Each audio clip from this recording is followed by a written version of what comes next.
Good afternoon, ladies and gentlemen. It is Friday here on the West Coast.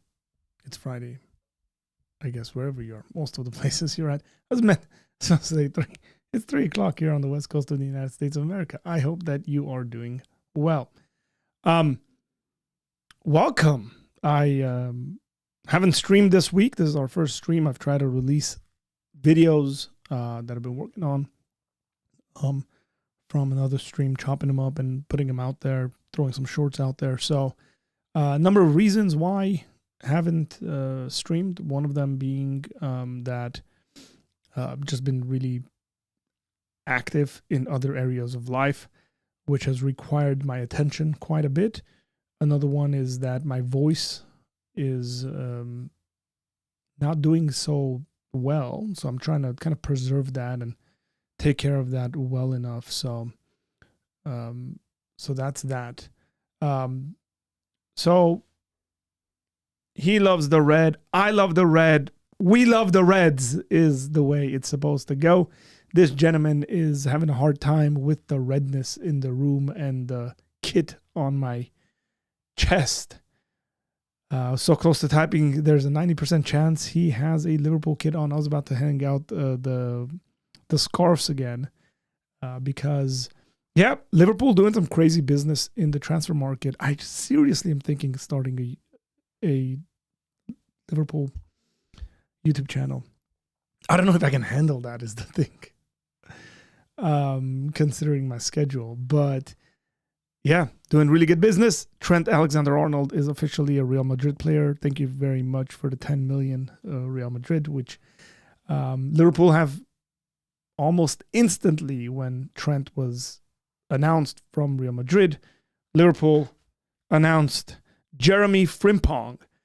And from my understanding, it's a 30 million deal.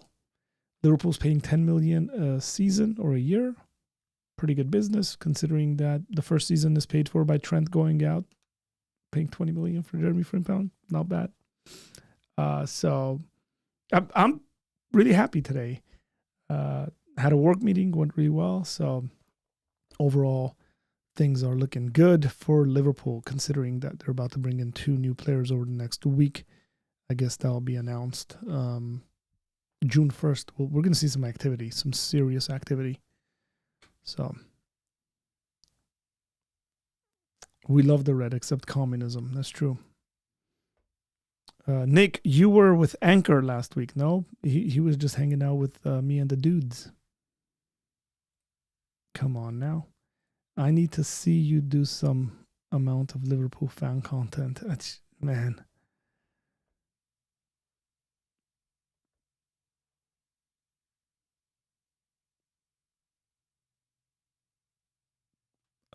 David, I'm confused.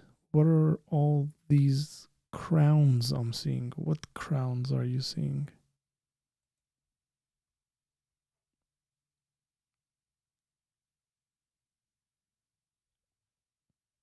Are there crowns behind me? I don't know what you're talking about.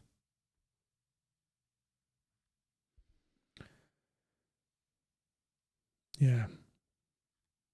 No idea what's going on. But we are gonna take your questions. Hit the like button, folks. Really appreciate it. When you're writing your question, please put a Q right in front of it so we know what's going on. Oh, I'm seeing that. Okay. That is interesting. Yeah, so I'm not seeing it on my end of the app, but I just looked over to YouTube.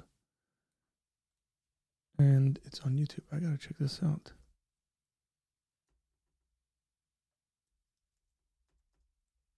It's some update. It's some update. So let's see. What does that mean? Community leaderboard. That's what that is. Community leaderboard. Oh.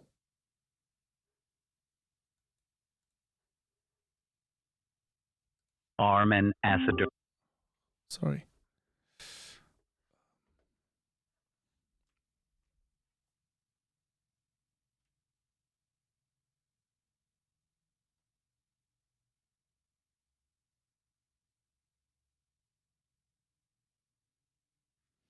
Anybody want to give us, what is this? Crowns Community Leaderboard. I think that's what it is.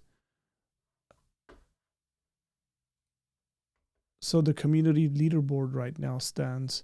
This is our community leaderboard according to the standings, ladies and gentlemen. So right there. Excellence is number 1. Jerome is number 2. Nick is number 3 in regards to the community leader. It's 75 XP, whatever that stands for. So I have no idea how it works. I'm really curious on this because I haven't been live. I don't know what's going on. Let me actually look this up. YouTube community leaderboard ratings.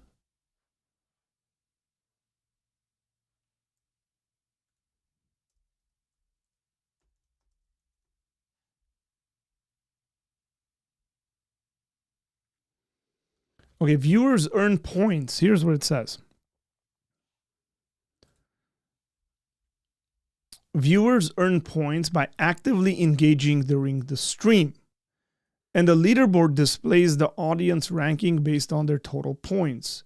The more viewers engage, for example, via live chat messenger, super chats, super stickers, or gifts, the higher they may rank on the leaderboard. So that's what's going on.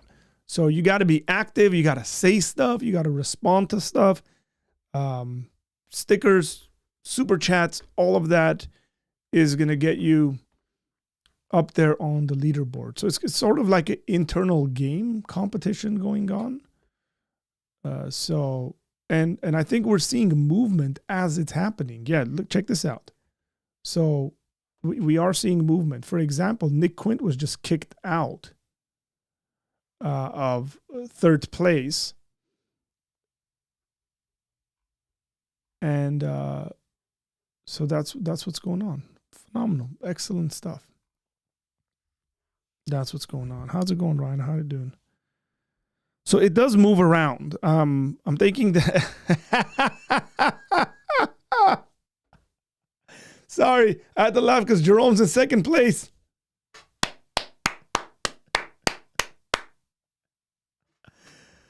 Jerome's an Arsenal fan. He's in second place.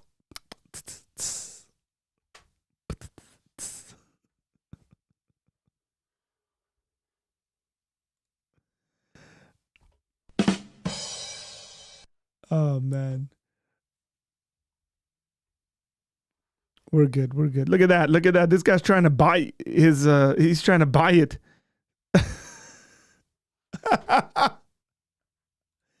He's trying to buy his spot right there.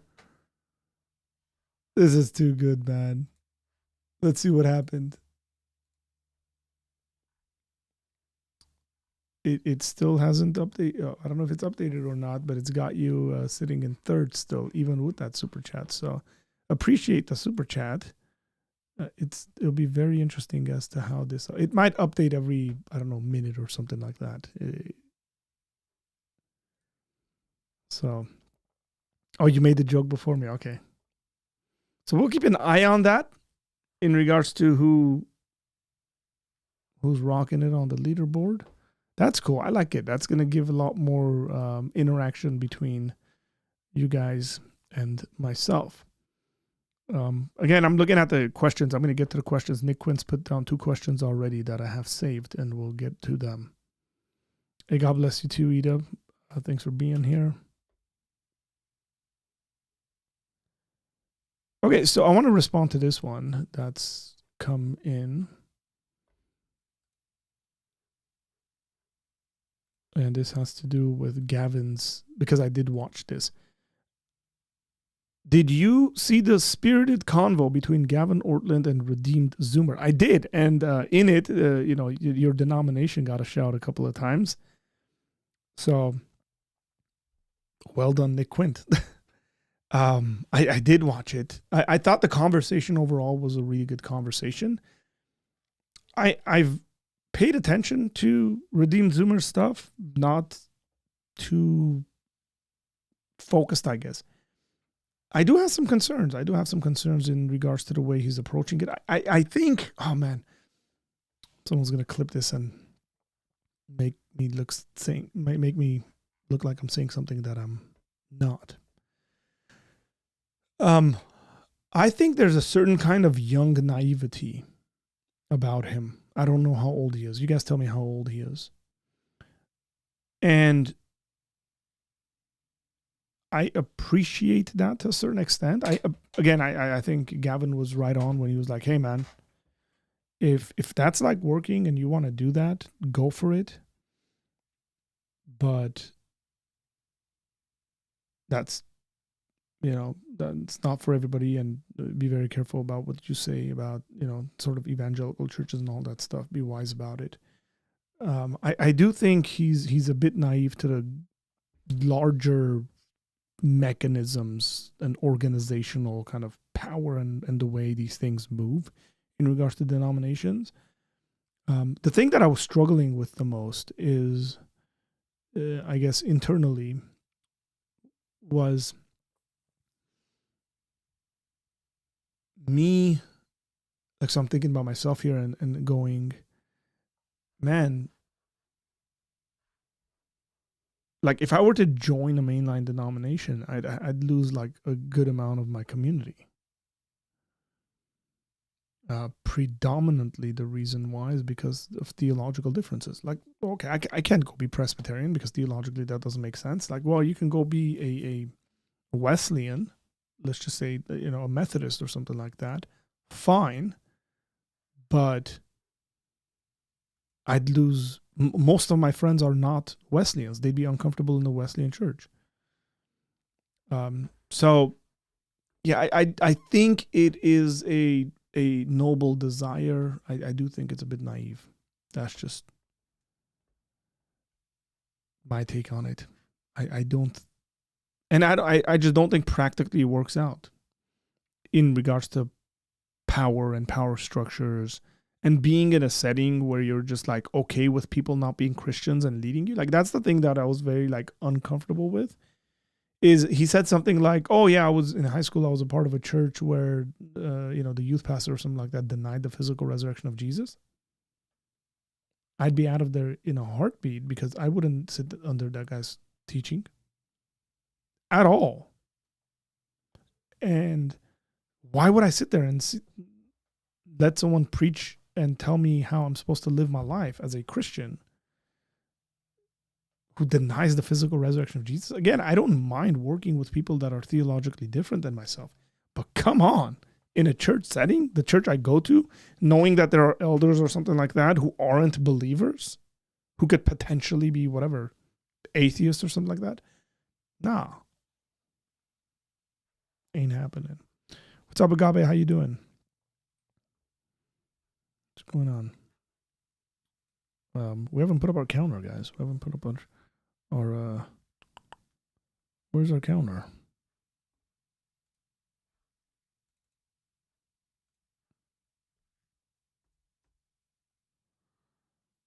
That's our counter.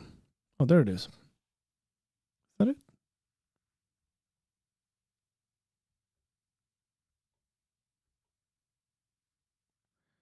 There's a button here. I don't know what it does. Don't click it.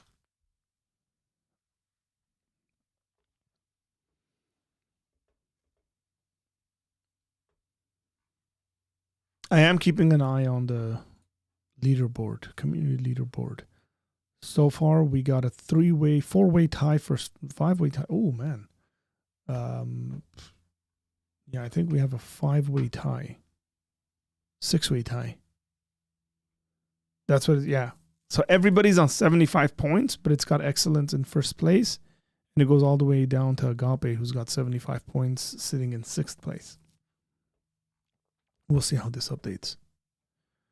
But Arthur, in the Old Testament, did schisms even though there was idol worship? I don't think that's a legitimate argument, by the way.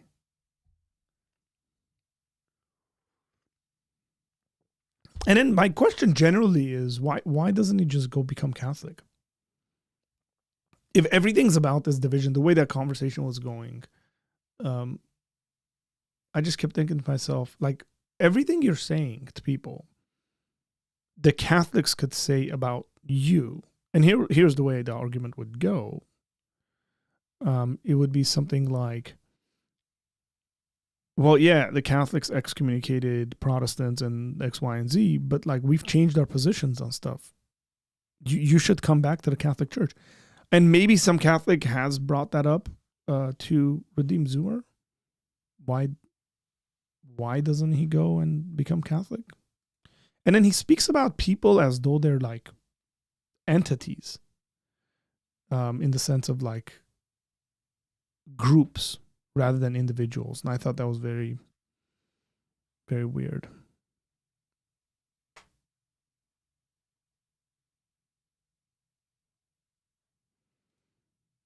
Thoughts on Father Troop recent response?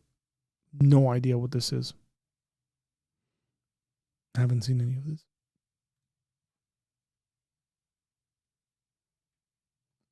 Yeah, I haven't seen that.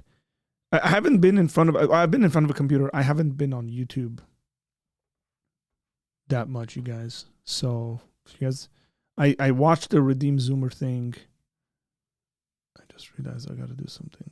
I watched the Redeem Zoomer thing. In a number of installments in like my car ride. So.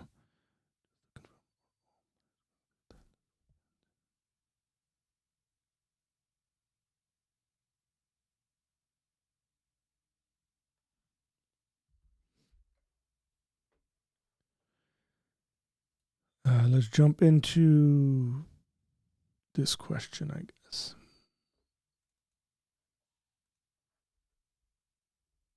Okay. In the case for ecumenism, should younger Protestant denominations seek to be joined by communion or institution with the older faithful denominations they come from?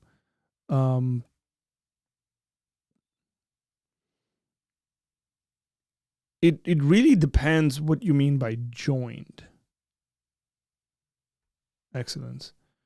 Can they be in communion with each other? Yeah, I mean, if the theology fits, why not? Why would you not be in communion with the so-called older? And you're assuming they're older and faithful, But yeah, I just I don't know whether the ship could be turned around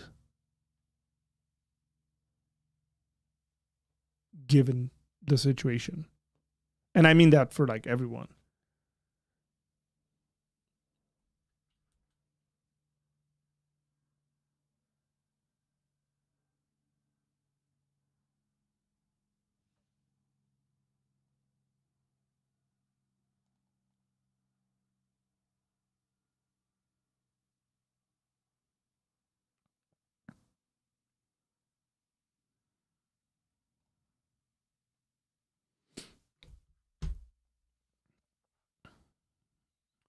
Yeah, I don't know.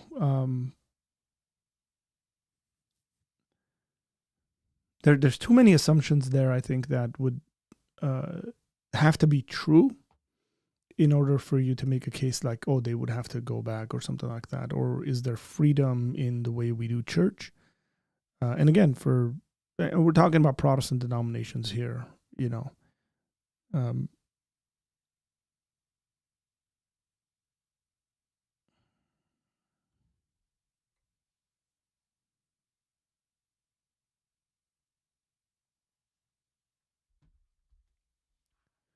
Sorry, I got to answer some text and stuff. So, sorry. My answer might have not been the best on that one.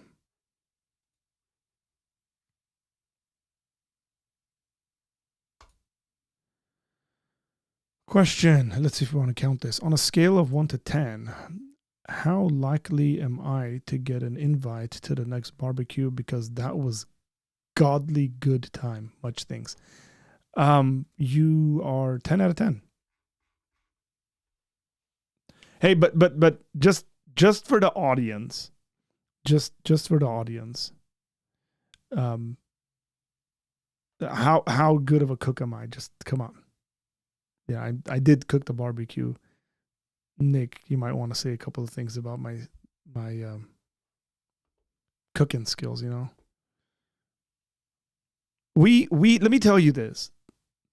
Nick came over and he was the guest of honor at my house last Sunday. He really was the guest of honor. I put the whole thing together because of Nick, because Nick was going to come to town. I invited a bunch of my friends that I thought would have a really good time with Nick. And, we had a good feast and we drank some wine together, some meat that he had made. Delicious stuff, by the way. Delicious. Amazing stuff. And hung out and talked theology and just life. I did not cook lamb chops this time, but I cooked almost everything else. And, and my wife whooped up some really, some cool stuff. So Nick can comment on that as I try to catch up. JP says, hello, hello, handsome beast. Well, thank you. Hello to you as well, JP. JP, I caught a portion of your conversation with Sam yesterday. I don't know how it went. You can tell us how you think it went. When I caught the portion of it, because I was running around, you guys were yelling at each other. So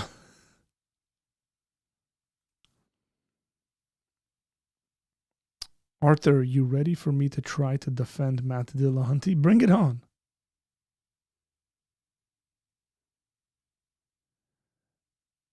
Thought about some things this week that relate to that one AP video. Yeah, I mean, comment away, man. This is Arma. What's up, man? Who is someone you really want to do a collaboration with? Ooh, collaboration.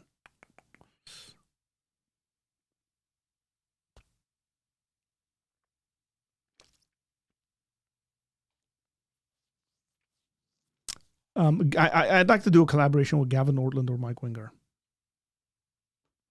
For sure. Gavin or Mike Winger. Now you know the sort of personality, I guess, that I would want to do a collaboration with. Nick says, I'm 10 out of 10 on my cooking skills. You should be in the kitchen.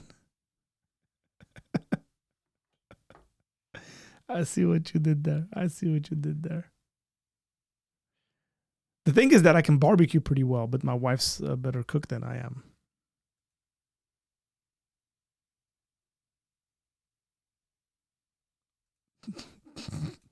Okay, don't spread rumors now.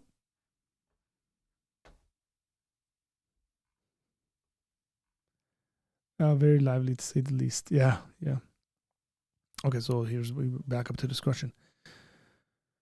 When combating sola scriptura, they define it correctly, then argue as if we're rejecting all other authority. Have you seen these videos? And if so, yes, yeah. Look, I don't know what to say about this idea that sola scriptura doesn't mean that you don't believe in tradition or stuff like that. I know Glenn. I'm Facebook friends with Glenn.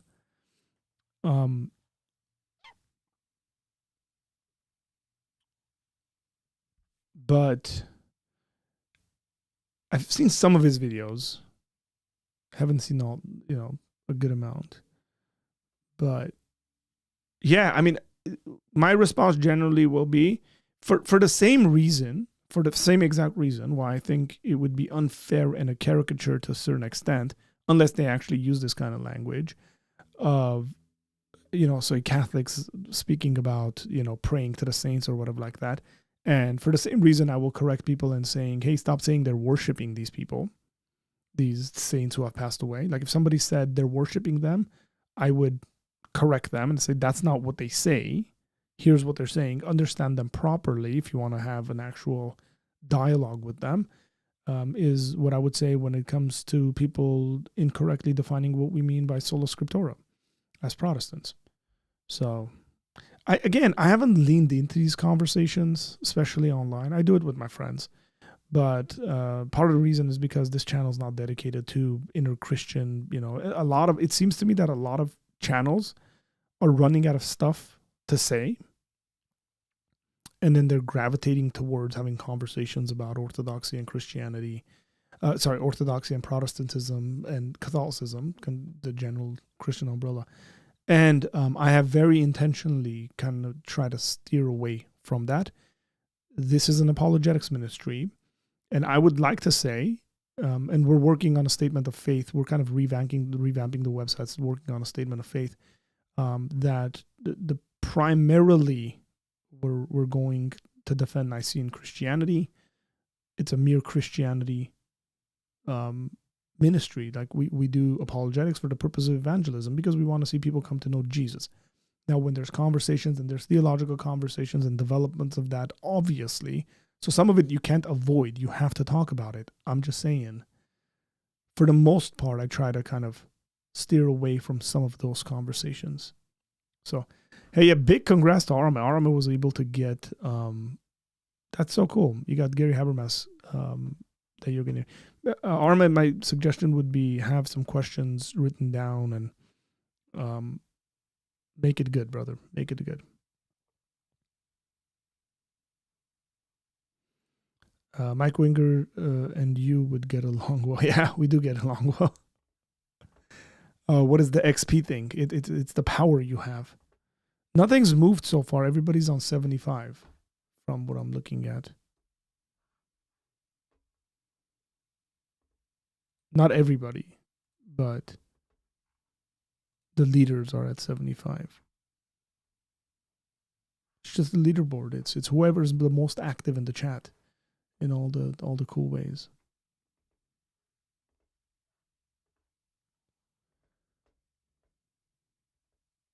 Gavin and Arthur 2025. For what? What are we running for? What are we running for? What are me and Gavin running for? Gavin hasn't said yes to this, by the way.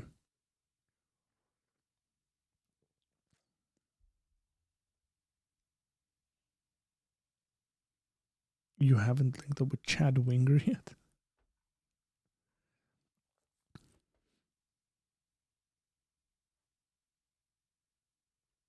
Okay, Jerome's coming at us. Remember when Dillahunty said prove it to AP's post? Yes, I do. Let's say that someone posted about their completed transition in the same way. Wouldn't people be saying prove it in some sense? Transition to what? Completed transition to what? Like to atheism? I'd say the same thing. If people act the way Matt Dillahunty acts, even if they're Christians, I'd say the same exact thing, Jerome. I mean, the thing is, like, if there's an atheist guy, I don't know, who did something similar to AP. For example, instead of AP posting the church picture and saying my life is better like this, and somebody did that who'd become an atheist, and they posted, I don't know, a picture of the stars and the galaxy or something like that, and said, my life is happier like this. I wouldn't say prove it. I really wouldn't. You know what I would say? Tell me how. I want to know, in what way is your life better? And I have enough sense to realize there's a number of people who become, for example, there's a number of people who become atheists because they grew up in extremely legalistic Christian homes or communities and churches. And so a good amount of their atheism could be a result of just rejecting that. I've met people who are like, I can't be a Christian. I can't believe in young earth creationism. And I'm like, you don't have to be a believer in young earth creationism in order to be a Christian. Like, there's freedom in that. But for them, that option is never a possibility. So I would genuinely want to know, like, why is your life better? I'm curious to know, man. Tell me more about it. I wouldn't just immediately be like, no, you're lying. You're a real atheist. You're fake. Because I don't think that, whether Christian or atheist or whatever, that kind of a comment that Matt Dillon is making is not a question about the intellect. It's a question of character. And you can be a Christian who has a lousy character, and there's plenty of us that have lousy characters. You can be an atheist who has a lousy character. And I don't care whether you're famous or whatever. You're just not a pleasant individual. I wouldn't be friends with you.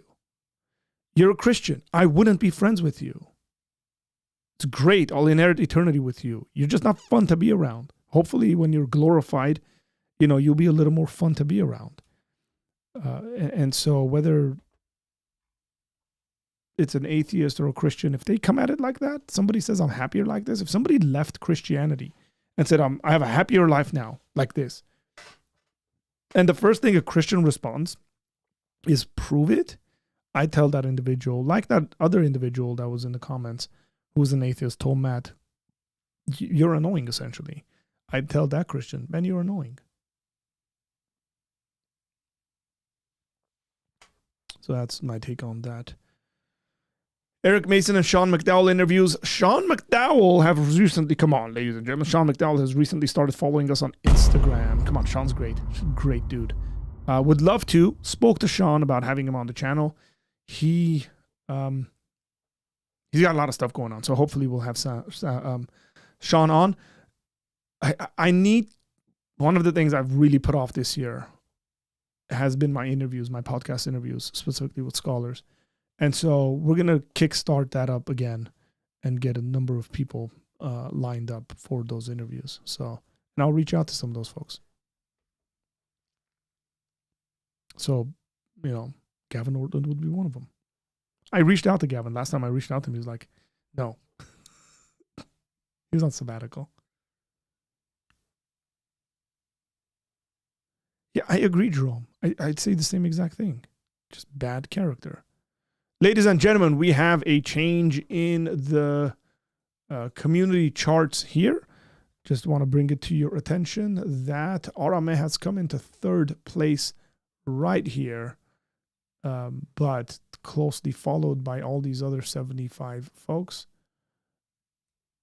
But he jumped into third place. There's a solid hold, I think, on second place here and first place. So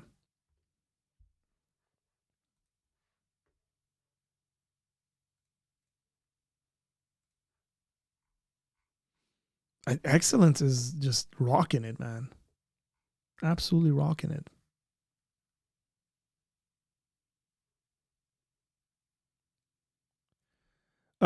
Speaking of legalism, you've seen Derek from Myth Vision. He's now engaged in drama with the left side atheist community, and while explaining his life story, he expressed that he was under hyper legalism. I am not surprised. I assumed that Derek was under hyper legalism, based on a number of videos I had seen from him back in the day when I initially got introduced to Derek. And yeah, I know of the drama. I haven't seen this video. I saw a bunch of people on my Facebook feed, Christians, who were defending Derek and saying, he's essentially speaking against the woke mob and all that stuff. So good for Derek, man. If he's doing all that stuff, well done. Well done.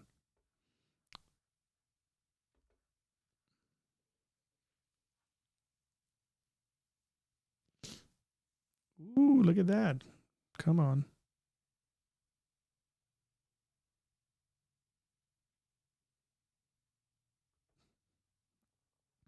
Well, your wife's turned into a theology expert in her own right, Nick. And if Sean's had anything to do with that, then that's a pretty good setup.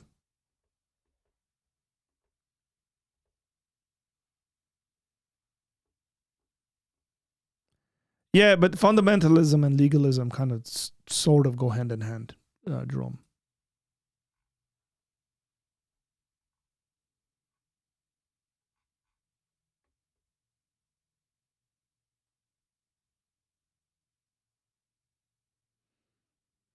Yeah, I got to check out that video. I do have to check out that video because a lot of people posted on it.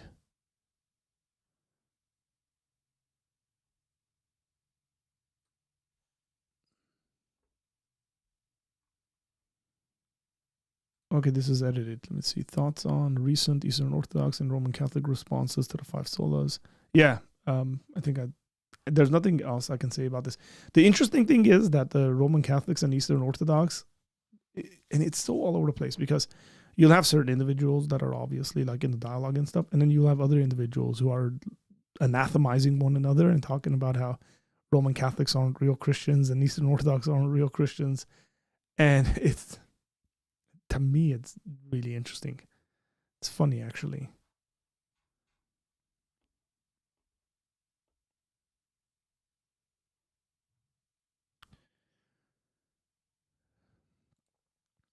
Can you break down the eternal begetting of the Son? I struggle to truthfully affirm it, as it implies the Son is caused, which warps my understanding of the Son's divinity. So, oh man, I have good days and I have bad days when I come to thinking about this. I don't know if it's the sort of thing we can speak about in regards to, like, it's an eternal causation. So one thing you want to be careful about is that it's an eternal causation, which means that there's no beginning in the way you would think about caused. So the Son has always been the Son. I have a hard time grasping it as well when it comes to, like, what would that look like in actuality. This is why I say I have good days and bad days, and maybe today's one of those bad days. So yeah, I'd have to go back and do some reading and thinking about it for me to give you an answer I'm comfortable with. But with all that said, be very careful not to confuse caused in the sense of like had a beginning with eternal causation where there is no beginning. It's so maybe there's some Platonic thought in there in regards to a necessity or something like that. I don't know. Could be wrong about that.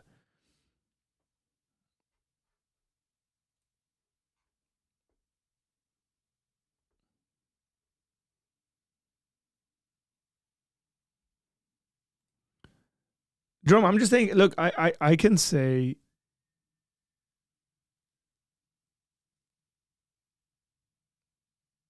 I don't know how other people would act, but I'm pretty confident.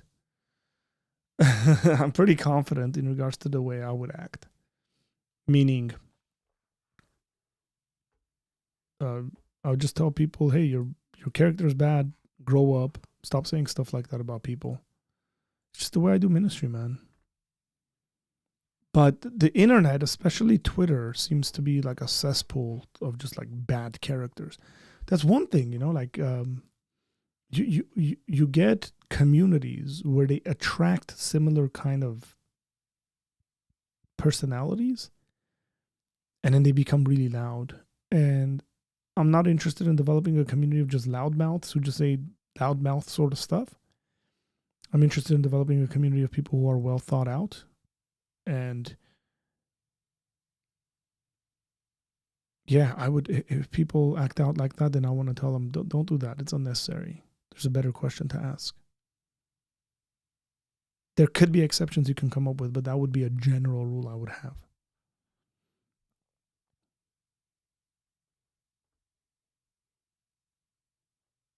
Yeah. Jay Rich, define prayer, please. Prayer in a very general, the most general sense, I would say, is conversation. Even in the English language, right? So pray tell. So these kinds of old English speaking sort of things. So prayer is conversation in its religious context, within its religious kind of meaning. It's prayer is conversation with God.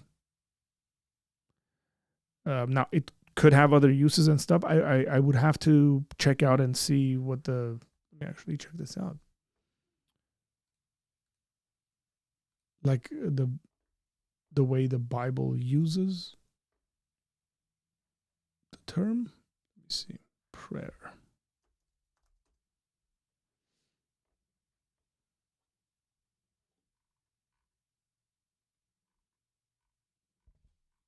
or prayed or something like that. I'm looking at a bunch of dictionaries here. So let's go to Hannah's prayer. I'll open this up and show it to you in a second.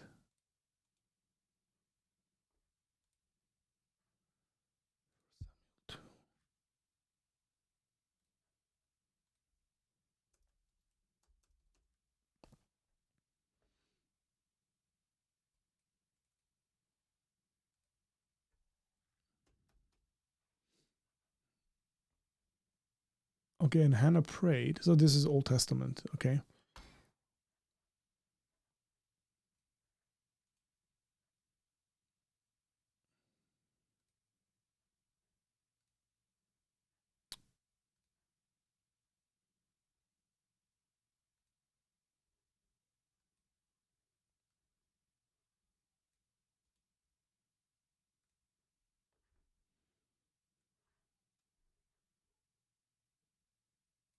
I'm here, guys. I haven't gone anywhere.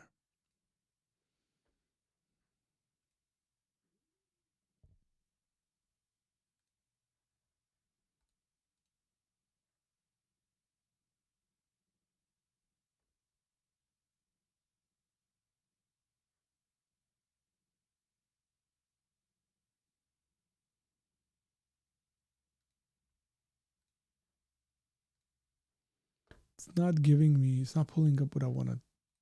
There it is. Bam. Okay, floating window.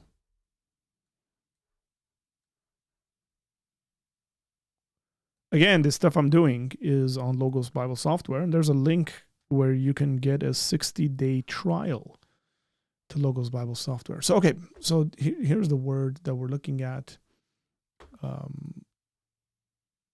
Pilel. Pilel. Pilel is the word for prayed, right? So here's a cool thing you can do with Logos that I really like.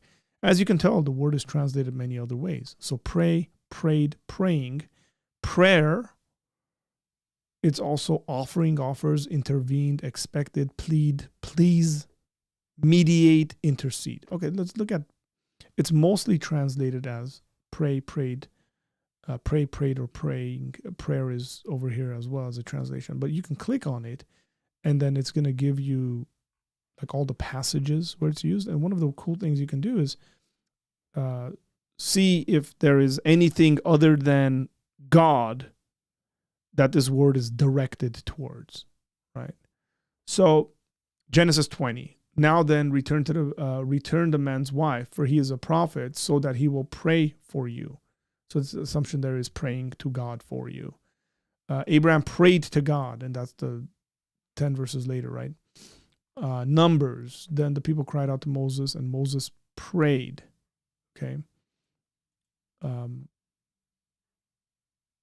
That'd be interesting if this same word, right? Like then the people cried out would be the word prayer. Be very interesting to see. People came to Moses, so on and so forth, prayed to the Lord, and then he prays for people. I'm just trying to say if anywhere here it's not.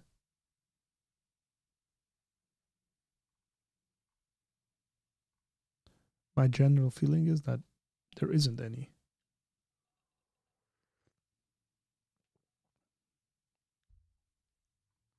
And it's just a lot of text that you can look at.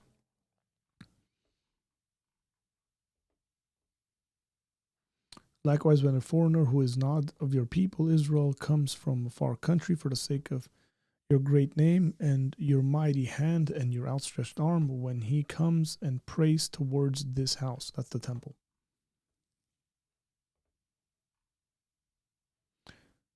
So there you get like they're praying towards the temple, but that doesn't mean they're praying to the temple.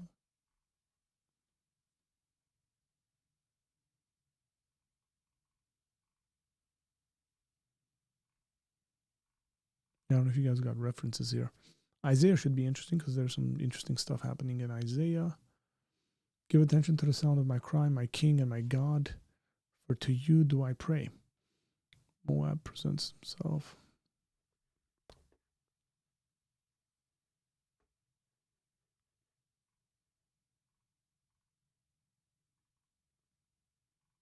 praying for the people, praying for the welfare of the people. Jeremiah, pray to the Lord, pray to the Lord. Yeah, again, this is Old Testament. This is not in the New Testament, so this is all Old Testament. This is less prayer. We get 4 passages, translated prayer. Isaiah, son of Amos, thus says the Lord, the God of Israel, your prayer to me about king of Assyria has been heard. Okay, so Solomon finished his prayer.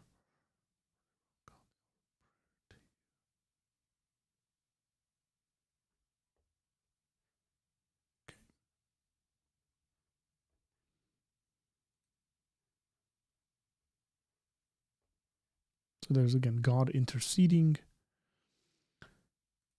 So again, to answer this question, I've taken a long time to answer this question. The word prayer is a communication, but specifically within the context, the sentence is going to tell you what's going on, whether there's human beings or angels or whatever like that. But so the context would change there, and you never want to miscommunicate that, is what I'm trying to say. Always want to keep it on target. No change in the rankings here. Let me try to catch up on some of these.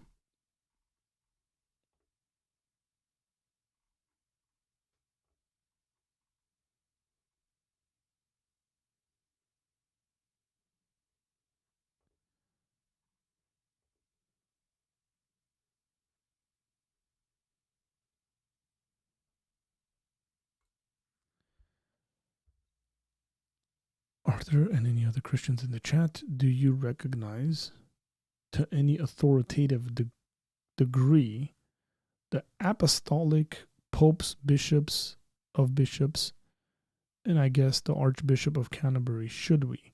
Do we recognize in the authoritative sense? Yeah, look, man, I recognize Augustine in an authoritative sense. I recognize Aquinas in an authoritative sense. I recognize John Chrysostom in an authoritative sense. I recognize the Cappadocian Fathers in a certain authoritative case. It really depends what we mean by authoritative there. Of course, I recognize them in an authoritative case. Does that mean they can't be wrong? No, they are wrong on a bunch of issues. I've given this example because it's an easy example, but I've given the example of Augustine being wrong on his interpretation of the Good Samaritan, or not his interpretation, his allegory of the Good Samaritan. It's like, why would I submit myself to Augustine's understanding of, the parable of the Good Samaritan? He's authoritative. I listen to him amongst other people's, but it's really what we mean by authority. I think these are teachers that God has gifted the church, and I mean that by the sense of church universal, the church Catholic, if you want to think about in those terminologies. I'm using the word Catholic there as universal. And yeah, they have quite a bit of authority in my life. But their authority is not one of without any boundaries or anything like that, right? It's like I disagree with them. I think I have the right to disagree with them. As a matter of fact, I think quite often they would have wanted me to disagree with them if they were wrong. My main issue, I guess one of the main issues I have, is individuals that seem to never want to disagree, or they don't think they can because those guys were giants, and they were, but giants sometimes are wrong.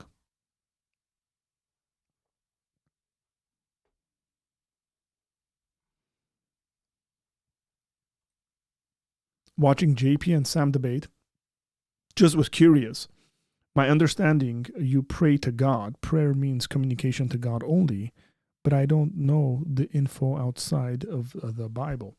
Yeah, I mean, it's been used in different senses, that word pray. But words don't have, look, there's something called the word study fallacy. And it's when people essentially grab onto a word and they think they know the meaning of the word without looking at the sentence that it's found in or the paragraph it's found in, and they run with it. And we can't do that. We have to look at the word in its context, in its literary context, and what the subject object is in that sentence, and then make sense of it.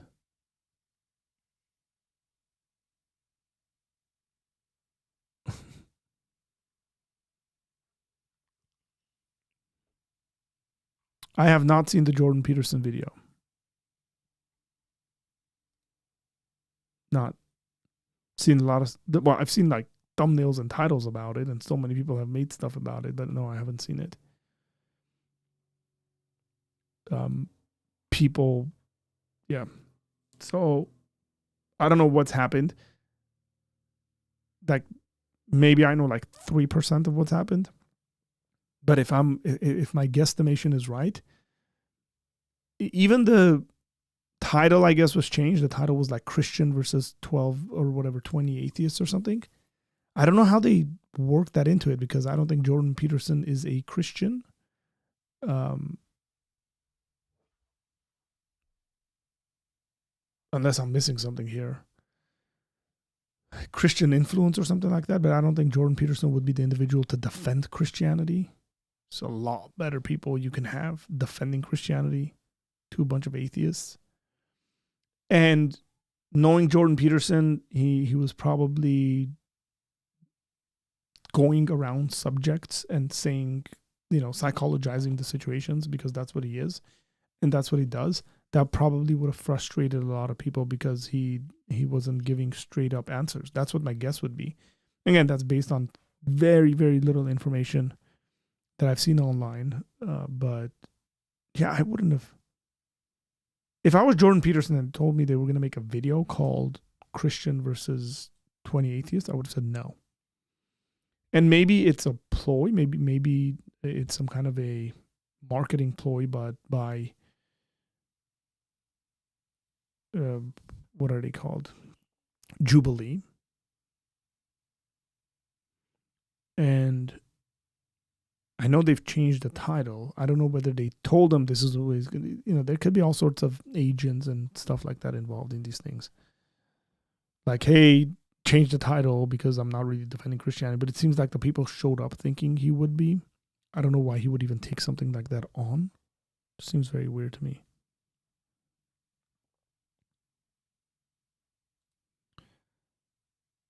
Question as in, should we, if they and their churches repented of the severe heterodox and wrong practices, should we seek to sit under their seats again?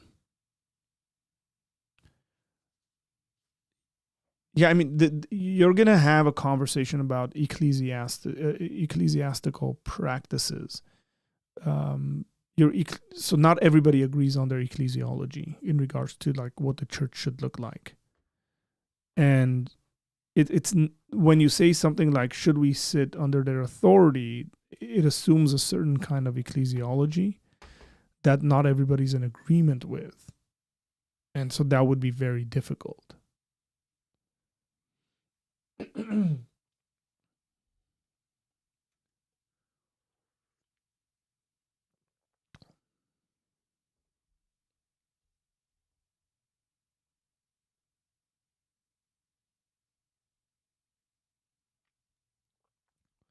Good comment, man. Now that I have realized what Christianity is, or have come into Christianity, why is it a feeling? Well, it's not just a feeling. Feelings obviously accompany important decisions in life. So it's an important decision you've made, and so it's accompanied by feelings. Those feelings won't always be there. I'm getting that it's so much harder to be a devout Christian every day. Yes, it's harder. That could be because of where you find yourself in life. That could be like who your friends are and your surroundings. It could get easier, but in certain circumstances, it's extremely hard to be a Christian. It's not an easy thing being a Christian, and that's a very raw reality of what it means to be a Christian. And what I would say is, you're not alone, meaning other Christians go through the same stuff you're going through, but also that the Holy Spirit, God has promised that the Holy Spirit will strengthen you and guide you and is in you and dwells you, so that difficulty is not on you per se. And one of the things I think we learn as Christians is how we rely on the Holy Spirit. That's a part of Christian growth. As these difficulties come, in which ways and where do we rely and kind of give it over to the Holy Spirit to handle on our behalf?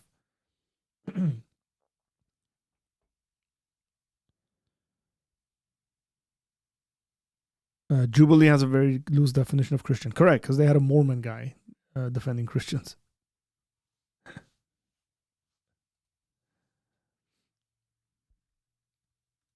About prayer, the etymology fallacy comes up when we abstract to the common Latin English. Correct, yes.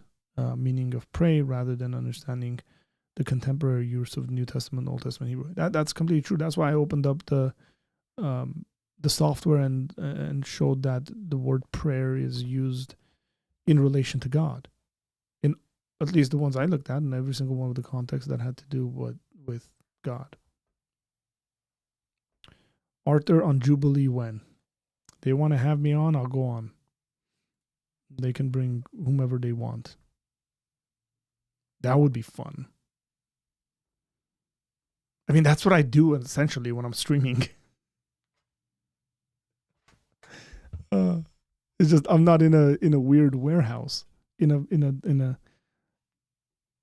warm, sweaty warehouse, and I do know that the warehouse that they're doing it in is warm and sweaty. Ask me how I know that. Because I know multiple people who've been on Jubilee.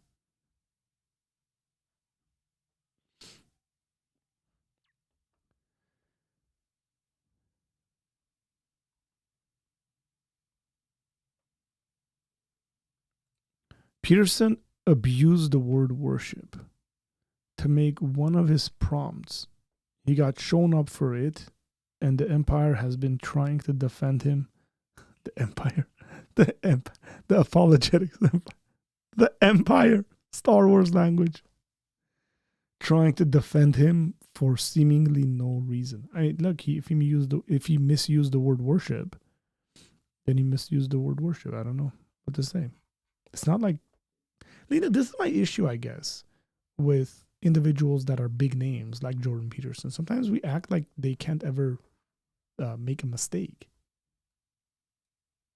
It's like, okay, the guy said the word wrong, or he gave a bad definition. I don't know, man. Okay, he's wrong.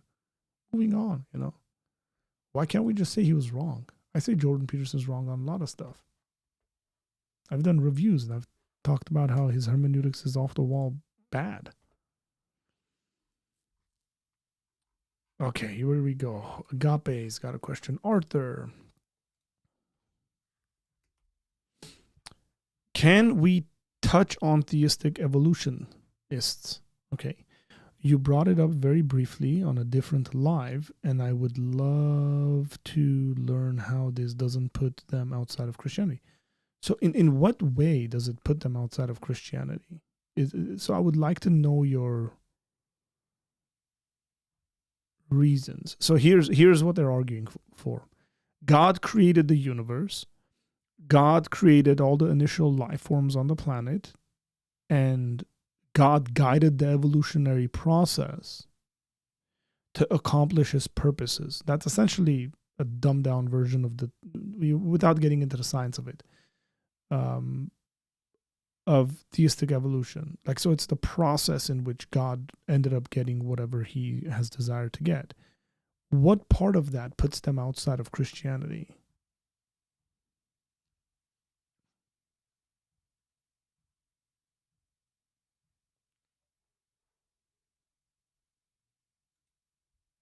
That's the first rule. No, I want you guys to talk about Apologia Center. I really do. And share the videos, man. I've been bummed out, by the way. Hey, to be frank with you guys, I've been really bummed out with just like posting videos, and they've been doing really bad. I'm like, oh man, I spent 10 hours on that stuff.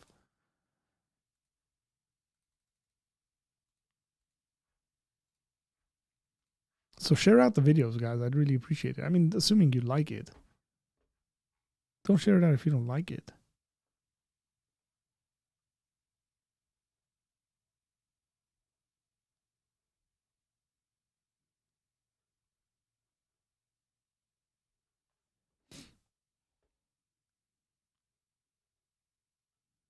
Yeah, but you've always called it the apologetics empire, but to call it the empire? Sorry, they still believe we come from a man and a woman, Adam and Eve. Well, it depends. Not all of them would agree on that. What they would say is that we obviously have ancestry, and depending on where they kind of put that, where these first individuals that would have been considered the parents, and there's different ways. It gets really detailed, so it's unfair to say they all believe this, because not all of them agree on that. That we just come from two, most likely they don't. But there's also views in which, without evolution, that humanity is not coming from just two. There's some genetic arguments against this. But for example, like who the heck is Cain marrying when he goes and finds a wife? I know the common answer. I know the traditional answer. Oh, that's one of his sisters, so on and so forth. Or, potentially. But there are people who've always believed, and I can't date when this stuff's been around, since you guys can do the research on that, where God created a group of humans. So Genesis 1, God created Adam, because that just means humans. In his image, he created them. Male and female, he created them. It's a very generic kind of creation. Where in Genesis 2, the argument is that God selected two individuals from that group of Adam he created. The group of humans he created, he selected two of them and made those two his representatives, essentially, or, his priests. And that's been a view that's been around for a while, where it's not just like we just have two parents and it's just Adam and Eve. Though Adam and Eve would be our representative, they would be considered our parents, but they were a part of a collective group of Adam that were created. That's been a view that's been held to throughout history. So it's not even, I don't necessarily think it's an essential doctrine to believe that God only created two people, because there are, you kind of got to read in between the lines of, again, Cain's wife. Where is she coming from? Like, everybody's got to give an argument towards that. And some of them resonate a lot better than others. So just so we have a fuller understanding of what everybody's saying is what I'm trying to do, is explain the situation.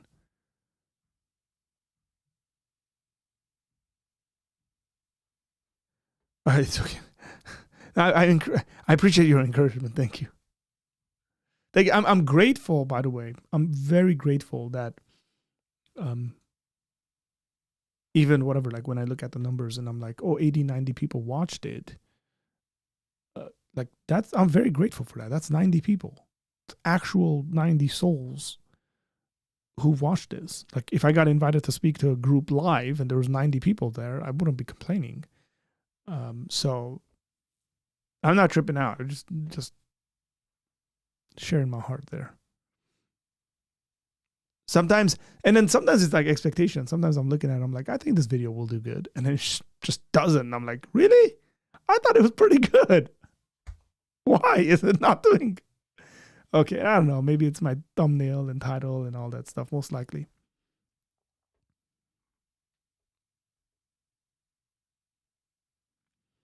Okay, so Jerome's saying that there's a redeemed Zoomer video out there about how evolution interpretation fits here, rather recent too. Okay, that might be something you want to check out, Agape.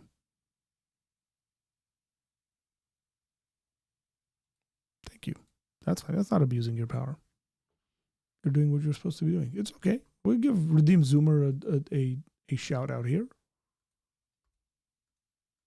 I'm not tripping out. He looks like a fine gentleman.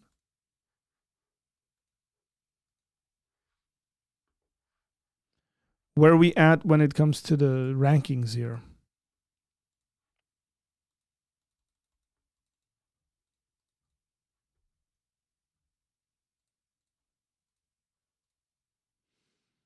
Let's see. Oh, ladies and gentlemen, we have a new leader in the community. We actually have, there's a nice shakeup that has taken place here. Check that out. Jerome just took for spot, 150 XP. We got Matthew, but his real name's David, with 150 XP in second place. Excellence went from first to third, still at 75, dropped points quickly. Aram has been, he's still top 4. It's okay. He can get promotion, I guess. You know what? No, only top 3 get promotion because they're the ranked ones. So he's been kicked out of the promotion thing. I'm using soccer language there, guys. And very, very interesting. That was a very, so I want to know when that update happened because it seems like it waited and then did the update. It waited a little bit in an update. So Jerome in first. We will see if he will finish the stream. Whenever we finish the stream, we will see if he's still in first or he's going to pull an Arsenal and end up getting second by the end of the stream, or the way Arsenal gets second by the end of the season. I'm going to eat these words up one of these days when Arsenal wins the league. How does it work? According to Google, it works by your participation in the chat, super chats, super stickers, things of that sort.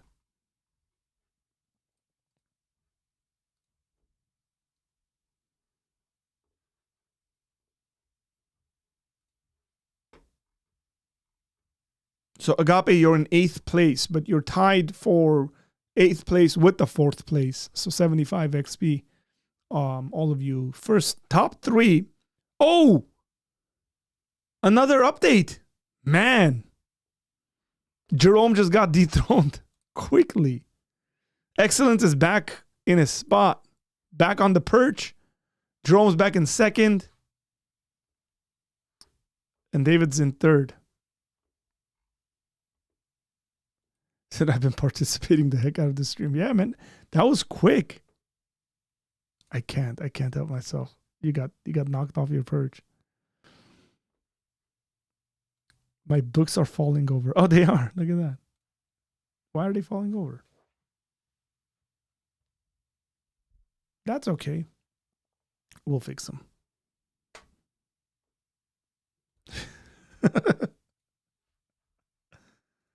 That was some interesting stuff. So it is updating. If there's an update that's needed, it does it, I guess.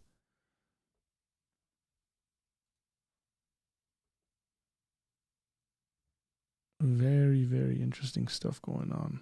Oh, he is coming in hot. He is coming in hot, ladies and gentlemen. He's absolutely coming in hot. Look at that. I love how he's just trying to buy first place.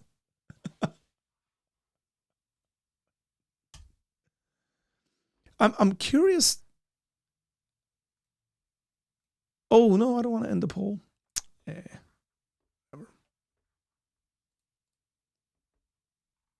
We'll put up a new poll.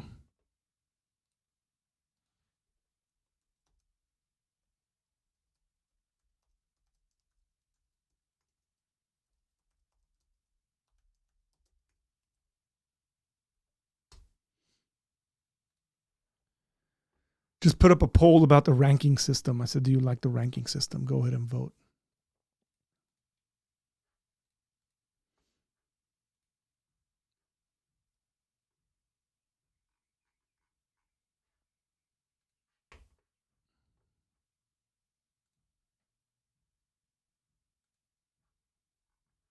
Okay, we're back at the same leadership. To be fair, I don't understand how the XP gets distributed. How does this thing work? Let's see. Let's see if we can figure this out. How does the YouTube XP?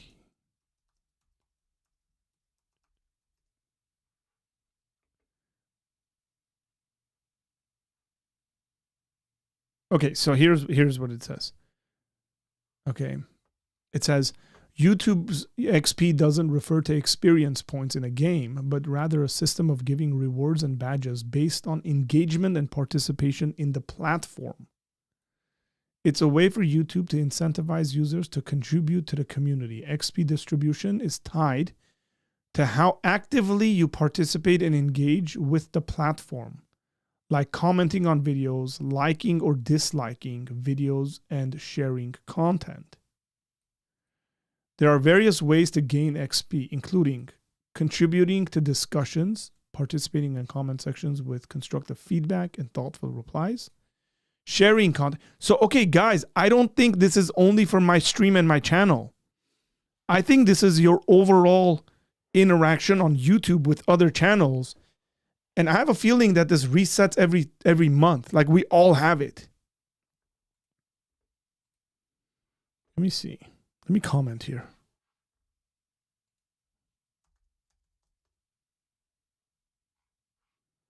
I want to see if I come up as a participant.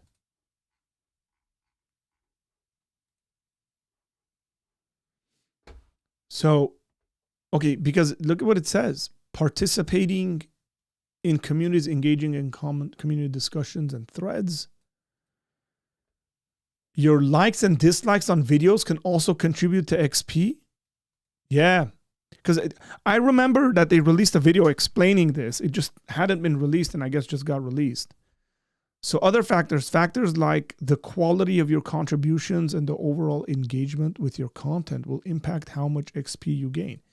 This isn't just for my channel. This is your overall YouTube XP. The thing is, because you guys are all on my channel, it's ranking you guys here. But if somebody else comes in right now, that's a very active person. So spamming won't help you, David. It seems like they have a way of figuring out whether you're saying,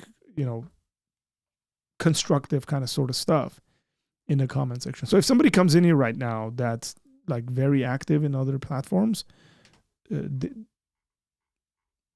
might take the first spot. Be interesting.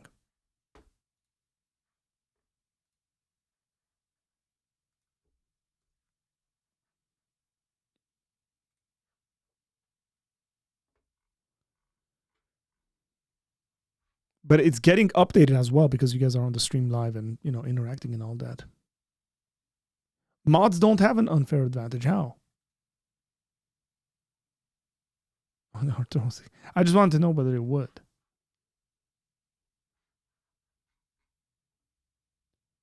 And no, it's not including me. I am number one on my own channel.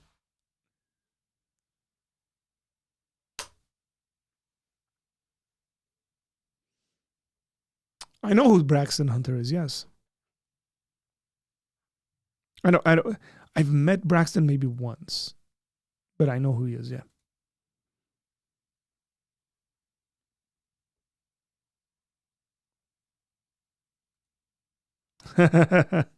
There you go.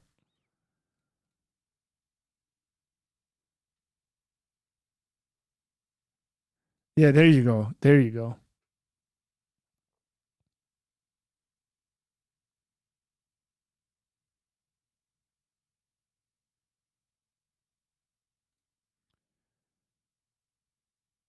Super chat people, top more money, more XP. Yeah, so it does. Super stickers and super chats and stuff help with that. That's why David's been bribing the system.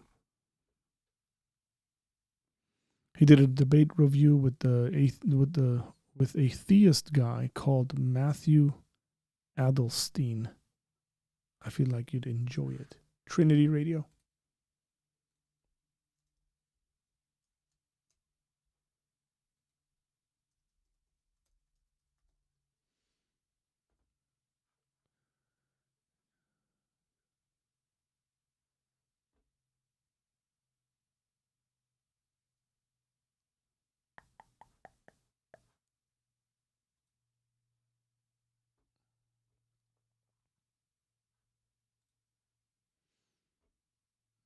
When did he do this?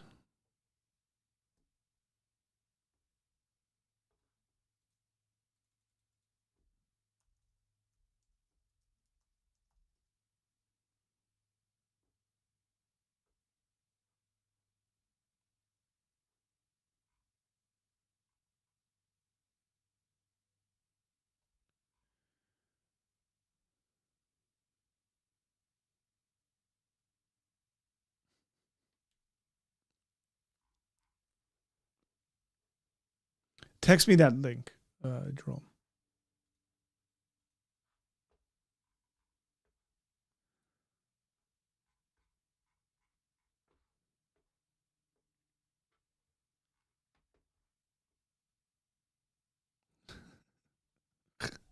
That's not true. Peasants. Again, I think it's like if you share a video, you're going to get points. I think this is good for creators, you guys. It really is. It creates a competition with the audience, and like it's going to encourage people to share videos more often, to like, to comment, to do all that stuff, because it's not just on live videos. It's just your overall. It's like a oh, it's a bad comparison. It's like a social credit score that the Chinese government has. They're going to reward your participation and civility on YouTube and your encouragement of creators, which again, being on this side, I mean, being on both sides, but being a creator, it's really cool. I think it's going to encourage people to share out more videos. It's going to encourage people to comment on more videos. Just fine. Thank you, YouTube. They still haven't released the courses. I'm still waiting for YouTube courses to be released. I mean, it's released. It's just not released for me. At least not. So if you go to youtube.com/courses, I don't know if you guys know this, by the way. If you go to youtube.com/courses, you're going to get courses. These are all featured courses. Learn Hebrew writing. Look at that. And these are actual courses. And they can be free. They can be paid. Advanced thermodynamics.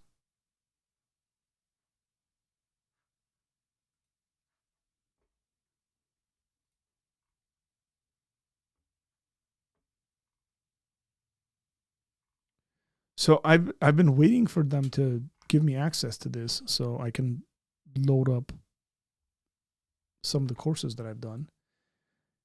Hey guys, join the Patreon community. We've done Bible studies on Thursdays, but it seems like we're going to change if you're not in that. I try to send updates as much as possible, but we might have to change it to evening study. So just keep in mind, it seems like it's really hard for people to be there in the mornings. That's 9:30 a.m. my time. And people are at work and stuff, and I'm not getting as much participation as I would like.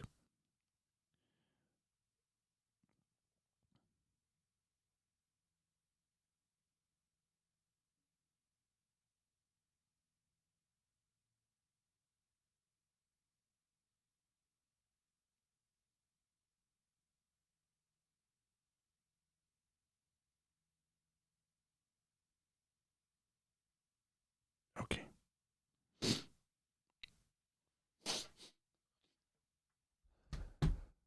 And you guys should know like what I'm like.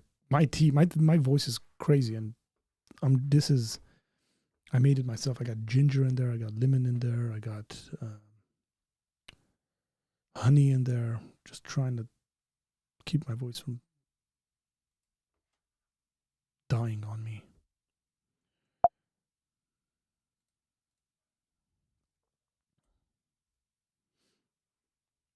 Do you believe in a second veil in the person of the Son?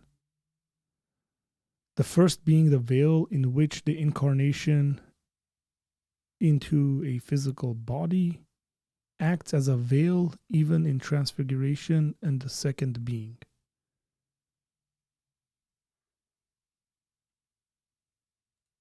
A necessary veil in glory, nature, when temporarily manifesting by essence, which is an ability given only to the Son.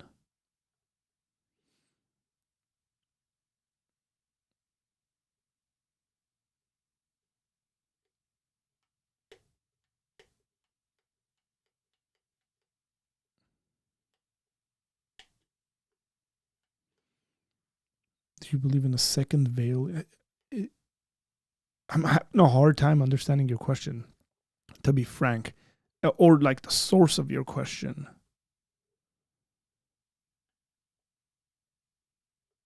So here's what the way I will respond to this. Okay, so by veil means something where it's covered up, right? Like you veil something to cover it up. And I don't know where it's going and how you're thinking about that, but let me pull up a passage here, scripture.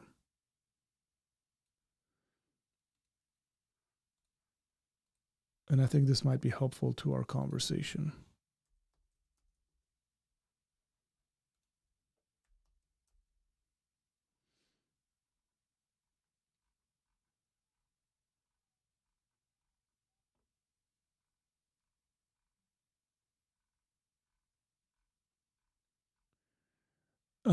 So the book of Colossians says,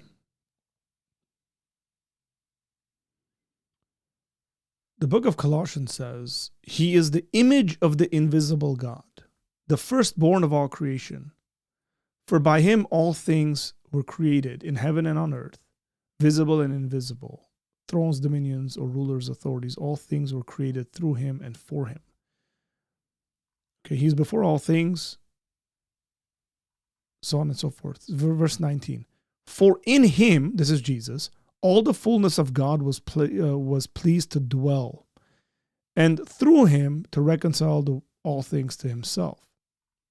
Okay, on earth, heaven, and so on and so forth.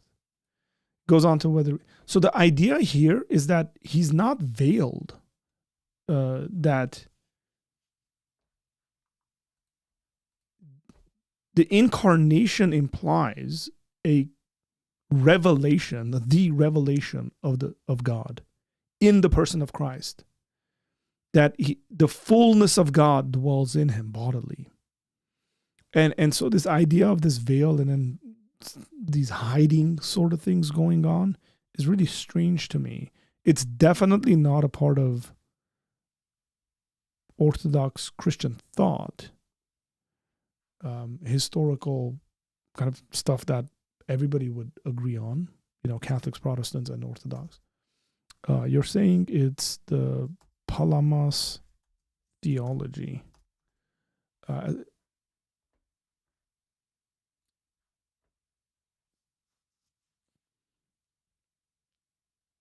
The source is Palamas' theology. Okay, so Palamas.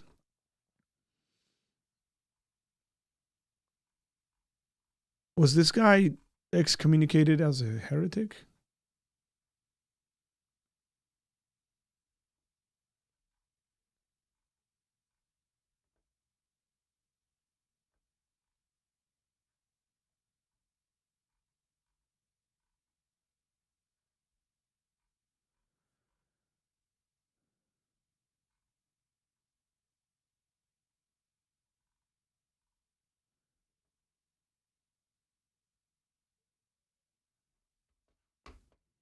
I'm not very familiar with his theology.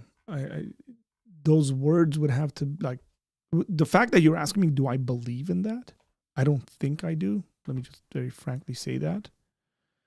I would have to look at kind of the writings and what he means, what's going on, seeking to defend the assertion that humans can become like God through deification without compromising God's transcendence. Okay. Palamas distinguish between God's inaccessible essence and the energies through which he becomes known and enables others. Okay, I see where he would get this from. So I mean, he wouldn't even need to do that. That's the thing that bugs me. Why would he even want to do that?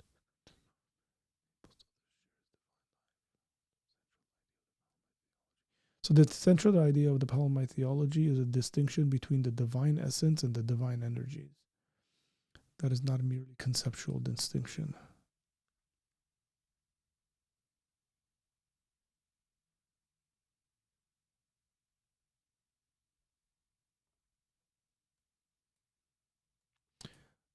Yeah, I would just say, yeah. So historically, so it's Eastern Orthodox doctrine. Historically, Western Christianity has tended to reject Palimism, especially the essence energies distinction, sometimes characterized it as heretical indoctrination. So, like as someone who believes in deification or theosis, that we get to share in God's divine nature in such a way, and I don't have to define this, is what I'm trying to say. I don't have to define this. All I can say is we will get to share in God's divine nature in such a way where we're not identical to God.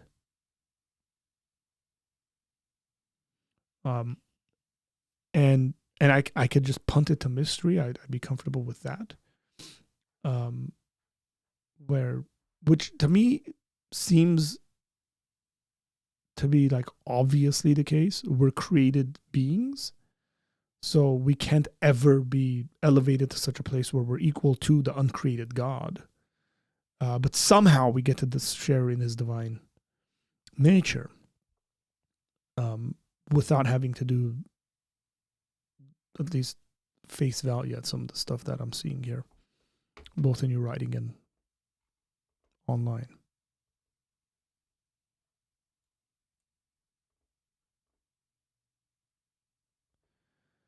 Have you ever heard of Satan's seed doctrine? Nope. I'm a little scared to ask what it is, but I'll ask anyways.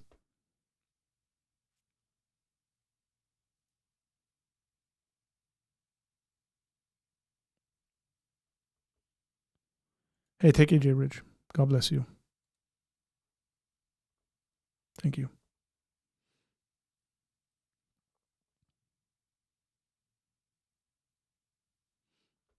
Hey, who's the true Messiah? Is this? I don't remember seeing you on my channel, so let me know if this is your first time on my channel.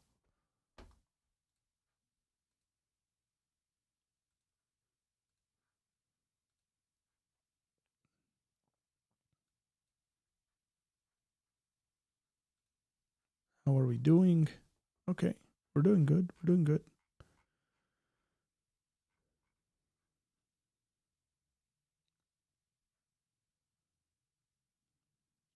Some folks are, coming up in their interaction. No one's broken into the top three. The top three are still dominating the top three. Excellence in first. They're all equal on points.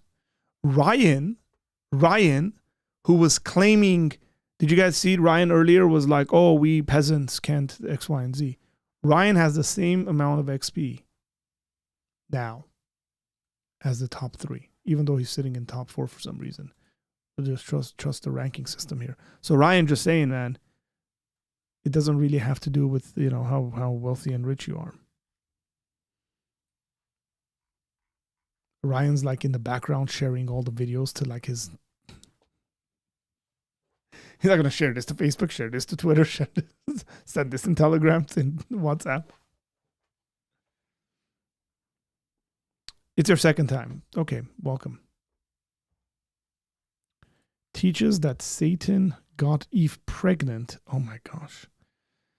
It teaches that Satan got Eve pregnant at the fall and that Cain was his offspring. Scared to ask who actually believes this. Exxon says, the way I speak of it is that we partake in the divine nature, the way we partake in his glory or in eternal life, similarly to how we are called godly, but not God.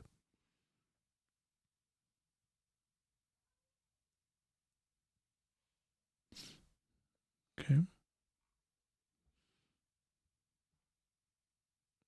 Yeah, and look, that whole doctrine has quite a bit of mystery in it, where, I don't know if we can just like come down really hard on exactly what it means.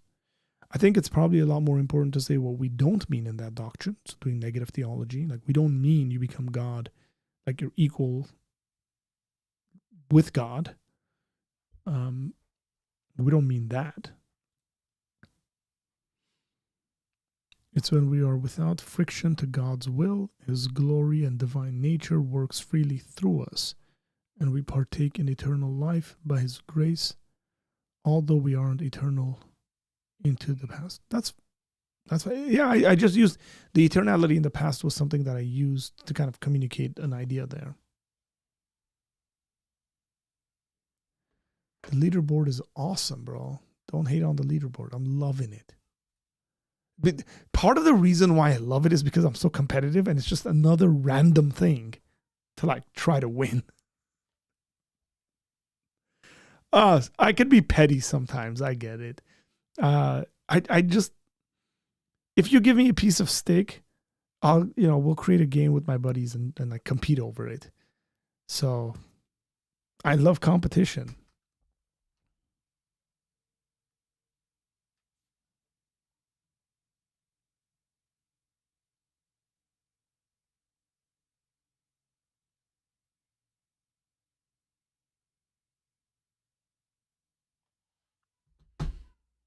Can't help myself.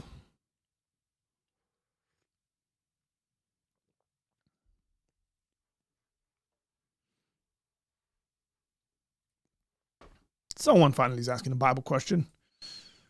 Let's go. Can you explain Matthew 16, verse 22? Matthew 16, verse 22 and 23.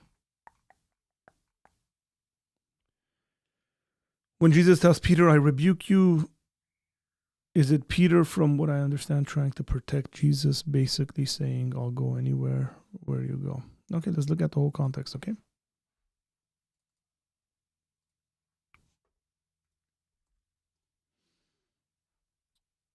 Let's pull it up. Okay, we'll start reading with verse 21 because that'll give us a context. We'll read all the way up to 23 because that's the text right there. From that time, Jesus began to show his disciples that he must go to Jerusalem, suffer. So this is what Jesus is saying. He's showing them that he must. This is necessary. Go to Jerusalem and suffer many things from the elders and chief priests and scribes and be killed. And on the third day rise again. So Jesus is from that time on teaching them, hey, I got to die. I got to go be betrayed and die, be killed. Peter took him aside and began to rebuke him, which is Peter is the one correcting Jesus, saying, no. So here's what Peter's saying. Far be it from you, Lord. This shall never happen. So Peter is saying, no, you're not going to die. So Peter is essentially standing in the way of God's plan. God's plan is, as Jesus says, I must go to Jerusalem, be betrayed, be killed, rise on the third day. Peter is saying, you're not going to die. You're not going to go die. That's not in Peter's plan. But this is Jesus, turned to Peter and said, get behind me, Satan. You are a hindrance for me. So that Jesus very clearly tells Peter what he is. Peter is a hindrance. Peter is taking things into his own understanding and thoughts and standing in the way of the plans of God, essentially. Satan means adversary. So the word Satan, shaitan, means adversary. So Jesus is saying you're an adversary to God's plan. You're being satanic. I don't think he's saying he's demon-possessed. A lot of people misunderstand this text. I think what he's saying is you're against God's plans, like Satan is against God's plans. So you're being a Satan. You're being a adversary. For you are not, and here's why, because he says, you are not setting your mind on the things of God, but the things of man. Notice that he's setting his mind on the things of human beings, and he's thinking worldly or earthly. Okay? Worldly or earthly. And so Jesus' response is, get behind me. You don't have the things of God in mind. So there's two rebukes going on. First, Jesus is rebuked by Peter. And then Jesus rebukes Peter for standing in the way of the plans of God. That's what's going on in that text. And you're welcome.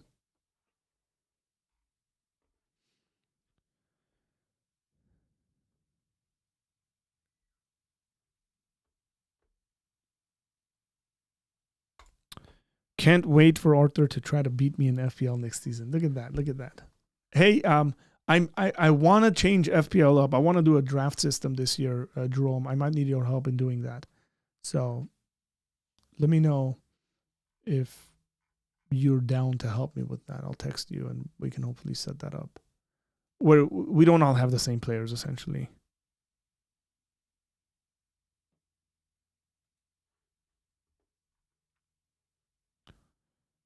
Yes. Yep, Vinny, you got it, man. No problemo. I feel like the red should be changed right now.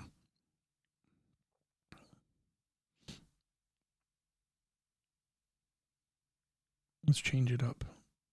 What color should we change it to? This blue is...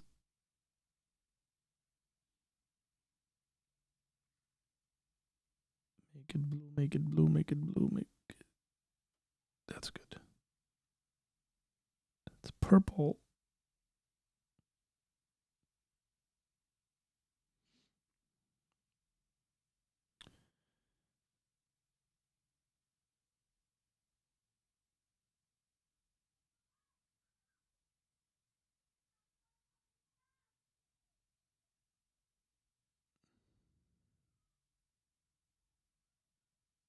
I'm doing this on my phone. It's cool, isn't it? I got my lights hooked up to my phone now, so we're good to go. In Acts, we often see baptism mentioned in the salvific formula, often to once. Believe and be baptized. Where's... Okay. As the sinner's prayer is a very recent thing. Yeah. And do you think that baptism was the original outward confession? Yeah, I think so. That's clearly the case. Believe and be baptized. And baptism, there was a lot of ritual washings in Jewish culture. Like here's...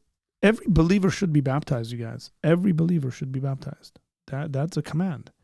We got to get baptized. And it's often put within that is because that's a part of Christian confession. It's you believe and you're baptized. So I think that's a pretty decent way of putting it. Ooh, look at that. Jerome is flexing here. He said, man, wish I had a Bible question, but I've been thinking about philosophy almost exclusively for a while. I'm curious to know what you've been thinking about when it comes to philosophy.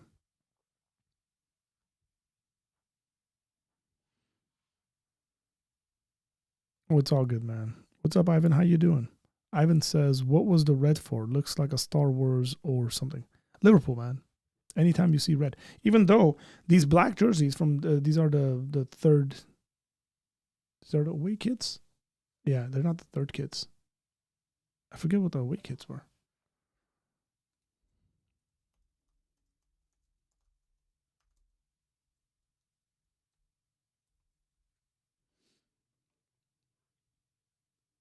Oh, the white ones. Yeah, these were the away ones. The white ones were the third kits. I can't wait until next season because Adidas is back and I've seen some samples of the tops and they look so good. Yeah, they have this teal thing going on, which is a throw. It's not a throwback, but it's symbolic in regards to the liveaboards in Liverpool on buildings and stuff like that. So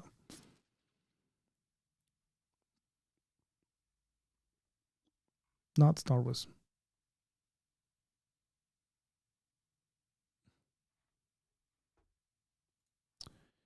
Star Wars is cool. I like these black tops.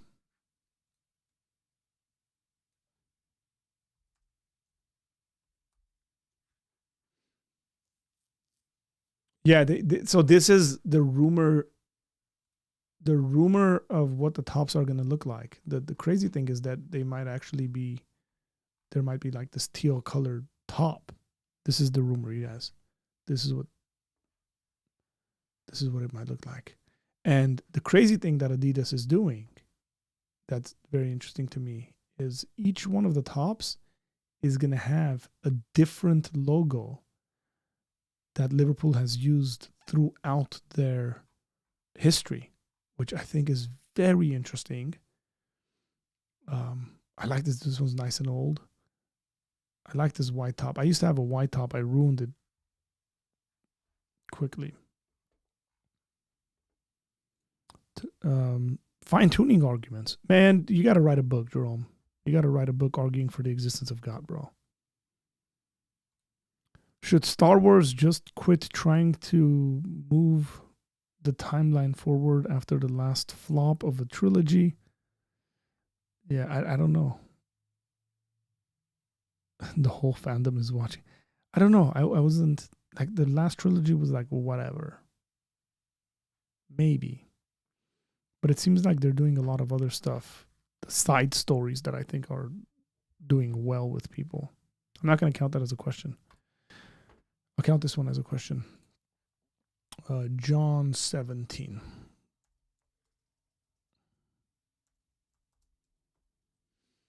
John 17, 1 to 6 and 24. Okay, let's pull it up. And the question was, when Jesus supplicates for glory, do you believe Jesus has his own source of power and is just asking to be lifted by the Father, or that the Father is giving his glory to the Son, that there's only one glory, power, energy within the Son's essence? Okay, so let's just read the text. Let me say something before we do this. Be very careful here of doing theology without doing actual hermeneutics. Like, what is the text saying before you get into what I would say is the theological, philosophical aspects of how to make sense of it. Nowhere in the text is talking about the energies X, Y, and Z. So let's just read the text and see what it says. Here's what it says. When Jesus had spoken these words, he lifted up his eyes to heaven and said, Father, the hour has come. Glorify your Son. So the question you would want to ask is, what does it mean to glorify? Okay. And I would say there's an Old Testament context to what this word glorify means. As a matter of fact, you can pull up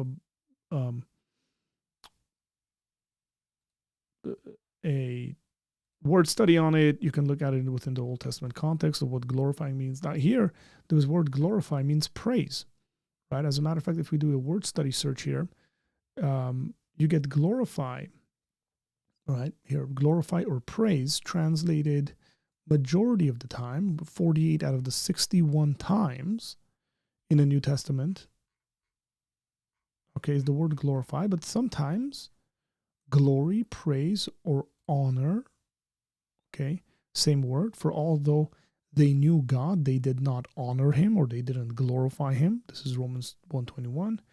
Him as God. So lift up, praise, bring to glory is the idea that's going on there. So glorify your Son, that the Son may glorify you. So raise up the Son, or praise the Son, uplift to proper worship stances, as I will do the same to you, as the Son may glorify you. Since you've given him authority. Now this word is very interesting. You've given authority over all flesh. And the question is, what does that look like? Now I would say that here what we have is that Jesus has authority and is given authority because of the incarnation. So he's given a lot of things. I don't think Jesus is going around in his divine power just doing these miracles. That's my personal opinion. I think Jesus is actually relying on the Holy Spirit because he lived authentically human life the way that you and I live. That's what the book of Hebrews teaches. So there's an authenticity to the human existence of Jesus and a reliance on God the Father and the Holy Spirit. So since you've given him authority over all flesh to give eternal life to all whom you have given him, and this is eternal life, that they know you, and the only true God and Jesus Christ whom you have sent. I glorified you on earth. So what does it mean that Jesus glorified the Father on earth? Where he praised him, he uplifted him, he put him in a proper honoring position, right? Having accomplished the work that you gave me. So he tells us here the way he's glorified him. Sorry about that. This right here, having accomplished the work that you gave me to do, is the way Jesus glorified the Father, meaning he accomplished the purpose of why he was sent. He's done all the work. And now, Father, glorify me in your own presence with the glory that I had with you before the world existed. Now, what this goes on to talk about, verse 5, is that there's a shared glory that the Father and the Son have together. So notice this. Now, glorify me in your own presence with the glory that I had with you. That's why I said shared, because he says that this is a glory that they have together before the world existed, which this specific text does a bunch of things. It shows that Jesus is now no mere human. It shows that Jesus has a pre-existence. It shows that Jesus shares glory with the Father. I mean, the Father doesn't share his glory with anyone. Nobody can share glory. So Jesus is divine. So this text does really, really cool things in regards to that. And then I think you mentioned verse 6. I have manifested your name to the people whom you gave me out of the world. Yours they were, and you gave them to me, and they have kept your word. And then verse 24, I think, is another one that you mentioned, which is, Father, I desire that they also, whom you have given me, may be one with me where I am, to see my glory that you have given. So this is, again, it will go to like the honor, the raising up, the established proper place of who God is. That's why I kind of went on that word study thing there.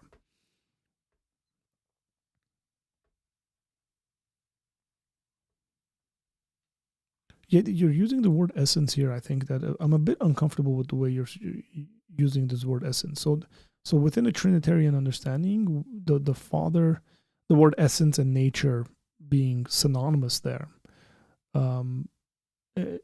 that the Father, the Son, and the Holy Spirit are one in nature, but three in persons. So I would synonymously use the word essence there, so I wouldn't talk about the Son's own essence. I think that might lead into some serious issues there.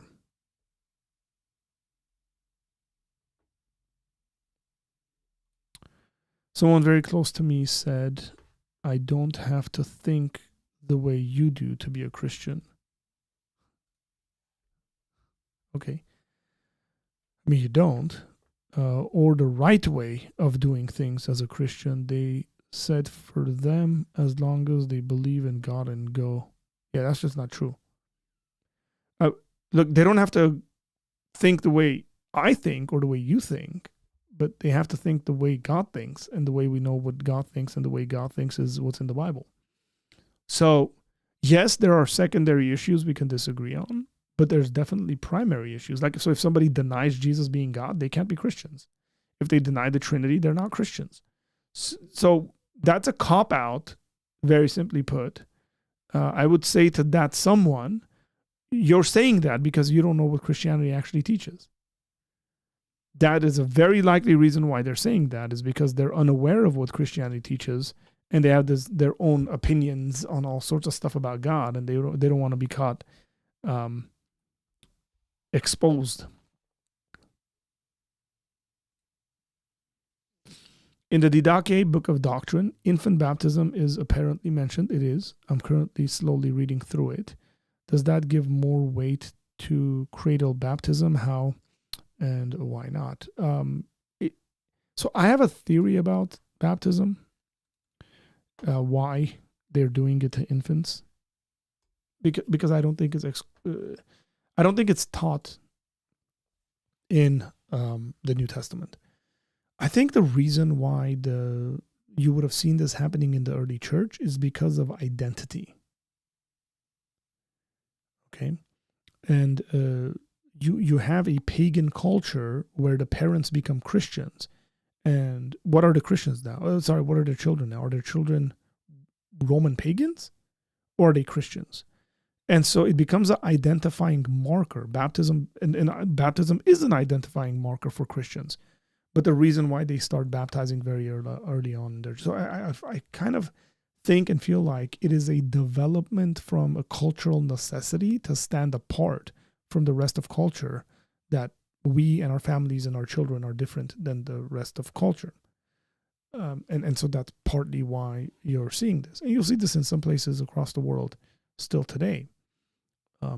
where you're baptized. You're a Christian. You're baptized, but they're not actually. They don't love God and follow after Him.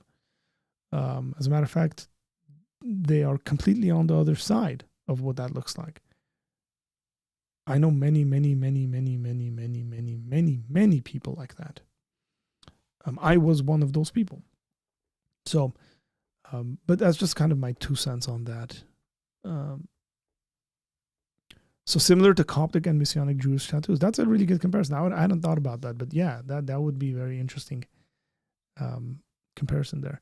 Okay, so they would say I can believe in God and go light a candle and pray time to time that they're fine. How do you convince someone the truth? I open up the Bible to John chapter 3 and I make them read it. And I say, here's what Jesus has to say about this. And basically what I want to get them to realize is it's their opinion against Jesus' opinion, not their opinion against my opinion. If people tell me comments like that, my response generally is going to be, Jesus said this. You have to be born again. If you disagree with this, you're not disagreeing with me. You're disagreeing with Jesus. Your problem is not with me at all. It's with Jesus. So deal with it. People can say all sorts of stuff like this, Vinny. And my response, again, generally to that is, you don't have a problem with me, man. You have a problem with Jesus. I open the Bible, John 3, make them read it. Let them be confronted by the words of Jesus himself, not what Arthur has to say. I mean, who cares what Arthur has to say? What does God have to say? Especially if there are people that are talking about they already believe in God and, I can do this and that. I can pray from time to time. It's like, nope, Jesus doesn't agree with you at all. And so you seem to have a problem with God and not man.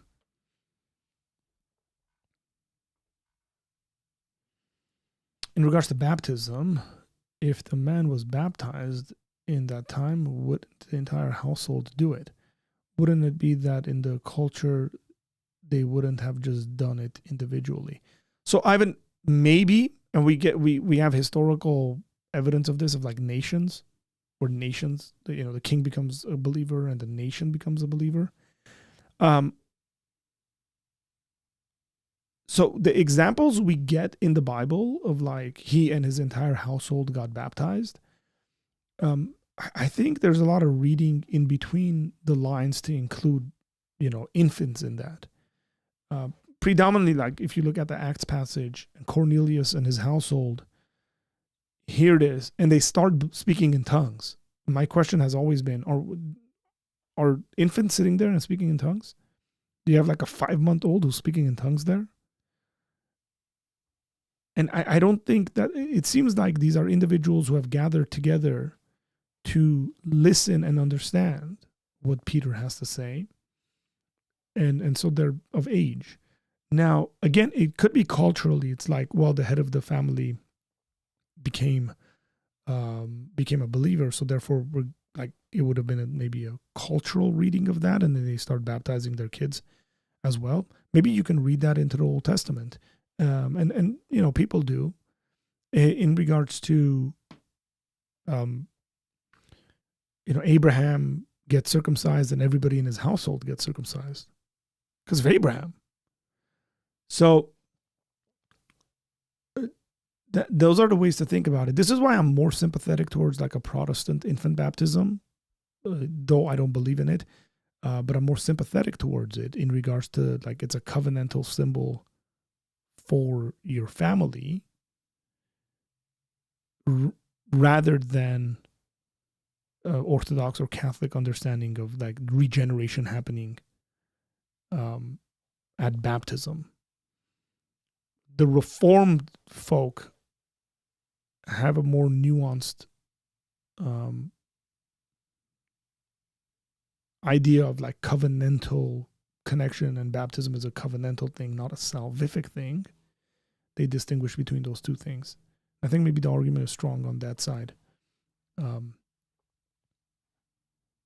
So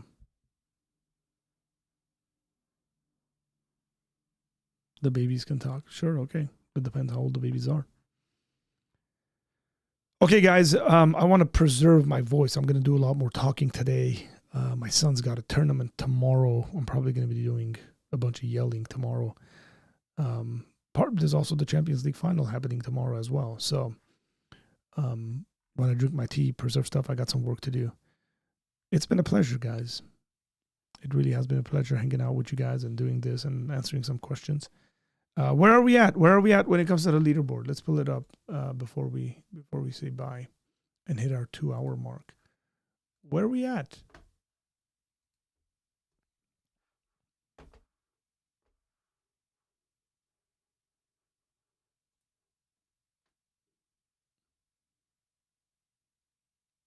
Oh man, we got people who said they don't like 25% of people. What?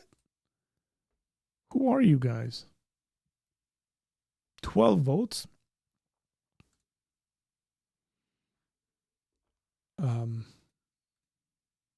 This is what we're looking at, ladies and gentlemen, in regards to the rankings here. Excellence in first place, still 150. It really hasn't updated. Jerome in number 2. Sorry, Jerome. This was huge from Ryan. Ryan was like down here somewhere, and he popped up. Very, very unique here. So, hey, this thing's going to go like ad infinitum if we keep doing this now. So now that one's going to open up.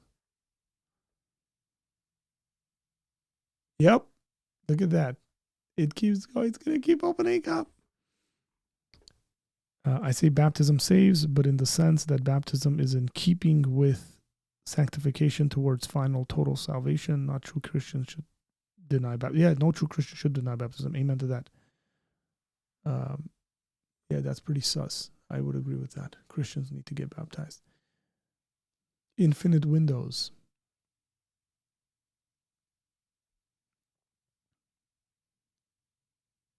One more and then we'll... Okay, so that's what we're looking at. As of the moment we're ending this, excellence is in first place. It'd be very unique to see what it looks like Monday when Tom and I are back. Tom wants to do a Q&A. If you guys have some interesting ideas, send it on Discord and all that stuff. Let us know. We can work on that. With all that said, God bless you guys. You guys have a really good weekend. Go to church on Sunday. Enjoy time with your families. Read your Bible. Draw closer to God. Take care. God bless you guys. See you guys Monday.